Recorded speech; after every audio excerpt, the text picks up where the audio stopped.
Mən istəyirəm ki, bir şəhidin anası millət vəkil olsun, atası da nazir olsun. Bax, onda deyərəm ki, vətən başa sağ olsun. Bu Azərbaycan rap səhnəsində nələr oxunulmadı, nələr söylənilmədi.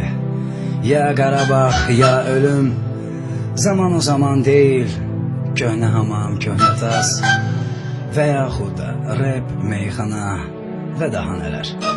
Amma deyirlər, ot öz kökü üstə bitər. Nədənsə bizim ot öz kökü üstə bitmədi ki, bitmədi. Yəni unuduldu kökümüz, yaddaşımız.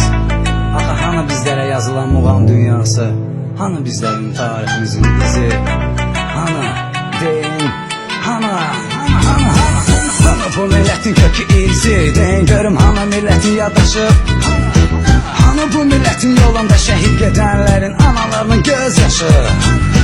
Necə qanlı tarixi yaşayan Qarabağımızın şikəstəsi. Bəs bu bizim muğamın şahı sayılan hanı o xanan səsi? Buydu mu keçmişimizə qiymətimiz, məgər buydu mu kökümüzə hörmətimiz?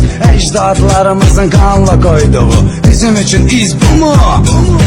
Ne tür yazacağı gələcək üçün kitabı, ne tür verəcəyi gələcək nəsillə cavabı? Deyəcəyi güzeylin qaynar nəfəsindən qalan göz bu mu? Anaların laylasından yaranım oğam, yurdumun oduyla odlanım oğam, kökümüzə can verib canlanım oğam. Dillərdə solubdur niyə? Kökümüzlə köklənib o əzanın səsi, unudulub artıq dar kamanın səsi. Dilimizdən düşdü segahın səsi, unudulubdur niyə? Oxu ey müşfiqin tarı, sən də oxu. Nə qədər ki səni sevmir çoxu, amma nə qədər ki ölməz səsin var və səni anlamır çox insanlar.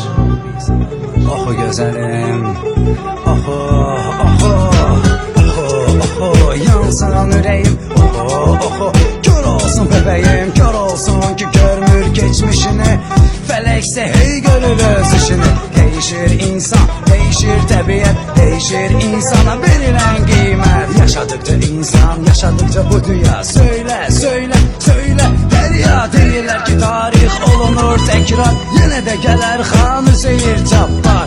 Yenə də doğulacaq günəşim oğamın, aləmə olsasa ateşim oğamın.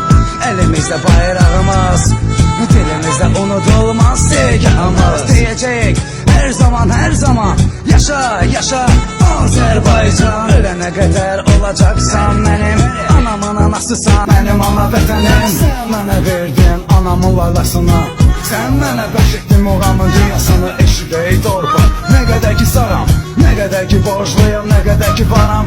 Ağlayıram sən üçün, güləcəm sən üçün, yaşayıram sən üçün, öləcəm sən üçün.